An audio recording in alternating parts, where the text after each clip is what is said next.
வணக்கம் நண்பர்களே. இன்றைக்கி நம்ம ஒரு அற்புதமான முத்திரையை பார்க்க போகிறோம். இது நமக்கு ஒருத்தர் சொன்னது தான், குதிரை முத்திரை அப்படின்னு. இது என்னன்னு கேட்டால், நம்ம உடம்புல பஞ்சபூத தத்துவம், வெளியே பஞ்சபூதங்கள் நீர், நிலம், நெருப்பு, காற்று, ஆகாயம் சொல்கிறோம் இல்லையா, அதே தான் உடம்புல இருக்குது. வெளியே இருக்கிறது உடம்புல இருக்குது. இப்போ இது நெருப்பு, இது காற்று, இது ஆகாயம் நடுவரல், மோதிர விரல் நிலம், சுண்டு விரல் நீர். அப்போ நீர், நிலம், நெருப்பு, காற்று இதுலேயே வந்துருச்சுங்களா? இந்த தத்துவம் நம்ம உடம்புல குறைஞ்சா நோய்கள், கூடுநாள் நோய்கள். இது சரிசம நிலைப்படுத்துறது தான் பஞ்சபூத தத்துவத்தின் நிலை. அதைத்தான் நம்ம அக்குபஞ்சர் ட்ரீட்மெண்ட் கொடுக்குறோம், வருமா ட்ரீட்மெண்ட் கொடுக்குறோம்.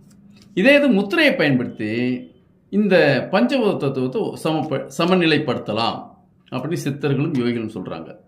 இதை எப்படி அப்படின்னு எங்கே பாருங்க. இது இந்த சுண்டு விரல் நம்ம பிடிச்சிக்கிறோம். இது மேலே ஆள்காட்டி விரல், சுண்டு விரல் மேலே ஆள்காட்டி விரல், அப்புறம் அடுத்து மோதிர விரல், அடுத்து இந்த நடுவிரல் என்று சொல்லக்கூடிய பாம்பு இருக்குங்க பாருங்க. இதுதான் குதிரை முத்திரை.